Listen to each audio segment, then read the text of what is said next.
Chapter by chapter, for the West Grey Public Library. The Strange Case of Dr. Jekyll and Mr. Hyde. Chapter 9. Dr. Lanyon's Narrative, Part 1. On the 9th of January, now 4 days ago, I received by the evening delivery a registered envelope addressed in the hand of my colleague and old school companion Henry Jekyll. I was a good deal surprised by this, for we were by no means in the habit of correspondence. I had seen the man, dined with him indeed the night before, and I could imagine nothing in our intercourse that should justify formality of registration. The contents increased my wonder, for this is how the letter ran. 10th December, 18 Dear Lanyon, you are one of my oldest friends, and although we may have differed at times on scientific questions, I cannot remember, at least on my side, any break in our affection.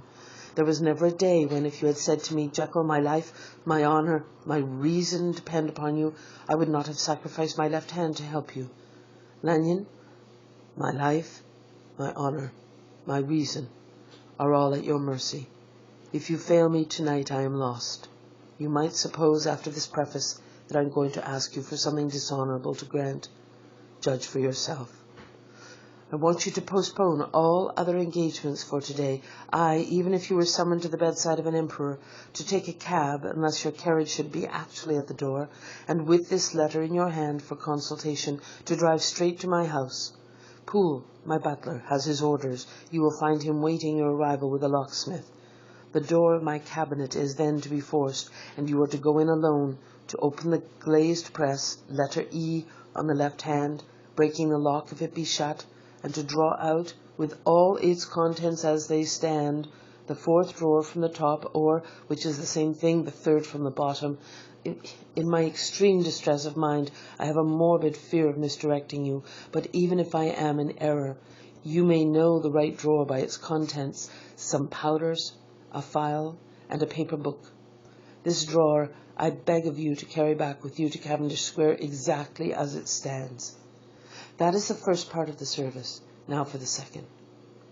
You should be back, if you set out at once on the receipt of this, long before midnight, but I will leave you that amount of margin, not only in the fear of one of those obstacles that can neither be prevented nor foreseen, but because an hour when your servants are in bed is to be preferred for what will then remain to do. At midnight, then, I have to ask you to be alone in your consulting room, to admit with your own hand into the house a man who will present himself in my name, and to place in his hands the drawer that you will have brought with you from my cabinet. Then you will have played your part and earned my gratitude completely. 5 minutes afterwards, if you insist upon an explanation, you will have understood that these arrangements are of capital importance, and that by the neglect of one of them, fantastic as they must appear, you might have changed your conscience with my death, or the shipwreck of my reason. Confident as I am that you will not trifle with this appeal, my heart sinks and my hand trembles at the bare thought of such a possibility. Think of me at this hour, in a strange place, labouring under a blackness of distress that no fancy can exaggerate, and yet well aware that if you will but punctually serve me, my troubles will roll away like a story that is told. Serve me, my dear Lanyon, and save your friend, J. P.S. I had already sealed this up when a fresh terror struck upon my soul. It is possible that the post office may fail me, and this letter not come into your hands until tomorrow morning. In that case, dear Lanyon, do my errand when it shall be most convenient for you in the course of the day, and once more expect my messenger at midnight. It may then already be too late, and if that night passes without event, you will know that you have seen the last of Henry Jekyll. Upon the reading of this letter, I made sure my colleague was insane, but till that was proved beyond the possibility of doubt, I felt bound to do as he requested. The less I understood of this farrago, the less I was in a position to judge of its importance, and an appeal so worded could not be set aside without a grave responsibility. I rose accordingly from table, got into a hansom, and drove straight to Jekyll's house. The butler was awaiting my arrival. He had received by the same post as mine a registered letter of instruction, and had sent at once for a locksmith and a carpenter. The tradesmen came while we were yet speaking, and we moved in a body to old Denman's surgical theatre, from which, as you are doubtless aware, Jekyll's private cabinet is most conveniently entered. The door was very strong, the lock excellent.